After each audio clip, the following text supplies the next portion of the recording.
एक घर में 3 भाई और एक बहन थी। बड़ा और छोटा पढ़ने में बहुत तेज थे।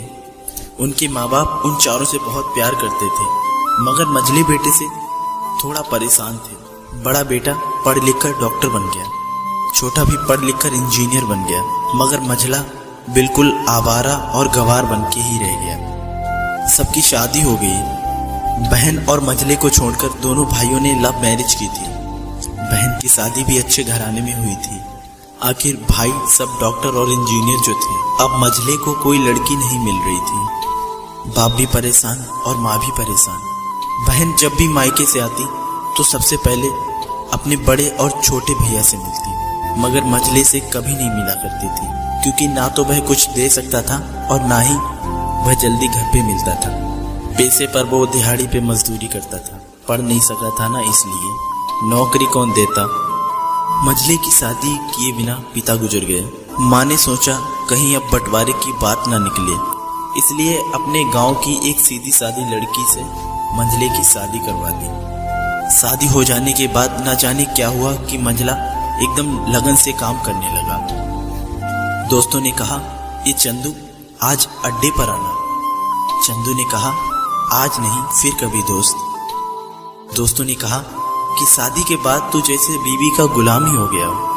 चंदू बड़े प्यार से बोला, अरे ऐसी बात नहीं है, कल मैं अकेला एक पेट था, अपने रोटी के हिस्से कमा लेता था, अब 2 पेट हैं। घर वाले नालायक कहते थे तो चलता था, मगर मेरी बीवी मुझे नालायक कहे तो मेरी मर्दानगी पर एक भद्दी कालिक है। एक पत्नी के लिए उसका पति घमंड और एक उम्मीद होता है। उसके घर वालों ने भी तो मुझ पर भरोसा करके ही अपनी बेटी दी होगी, फिर उनका भरोसा कैसे तोड़ सकता हूँ। कॉलेज में नौकरी की डिग्री मिलती है और ऐसे संस्कार सिर्फ माँ बाप से मिलते हैं। इधर घर पर छोटा और बड़ा भाई और उनकी पत्नियां मिलकर फैसला करती हैं कि जायदाद का बंटवारा हो जाए, क्योंकि हम दोनों लाखों के बराबर कमाते हैं, लेकिन मंझला ना के बराबर कमाता है। ऐसा नहीं होगा। माँ के लाख मना करने के बाद बंटवारे की तारीख तय होती है। बहन भी आ जाती है, लेकिन चंदू है कि काम पे निकलने के लिए ही बाहर आता है।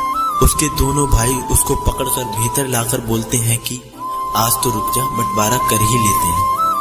वकील कहता है ऐसा नहीं होता है, साइन करना होता है। फिर चंदू अपने भाइयों से कहता है, तुम लोग बंटवारा करो, जो मेरे हिस्से में हो वो मुझे दे देना, मैं शाम को आकर अपना बड़ा सा अंगूठा चिपका दूंगा पेपर पे। बहन कहती है, अरे बेवकूफ, तू गवार का गवार ही रहेगा, तेरी किस्मत इतनी अच्छी है कि तुझे इतने अच्छे भैया और भाभी मिले। फिर माँ भी बोली कि अरे चंदू आज रुक जा।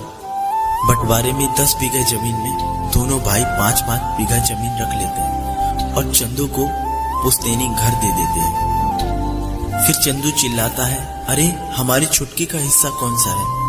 फिर दोनों भाई हंसकर बोलते हैं, अरे मूर्ख, बंटवारा भाइयों में होता है, बहनों के हिस्सों में तो सिर्फ उनका मायका ही है। फिर चंदू बोलता है, शायद पढ़ा लिखा ना होना भी एक मूर्खता है। आप दोनों ऐसा करो, मेरे हिस्से की वसीयत मेरी बहन छुटकी के नाम कर दो। फिर दोनों भाई चकित होकर बोलते हैं, फिर तू? चंदू माँ की ओर देखकर मुस्कुराकर बोलता है, मेरे हिस्से में माँ है। फिर अपनी बीवी की ओर देखकर मुस्कुराकर बोलता है, क्या मैंने गलत कहा? उसकी पत्नी अपनी सास से लिपटकर कहती है, इससे बड़ी वसीयत क्या होगी मेरे लिए कि मुझे माँ जैसी सासू मिली और बाप जैसा ख्याल रखने वाला पति मिला।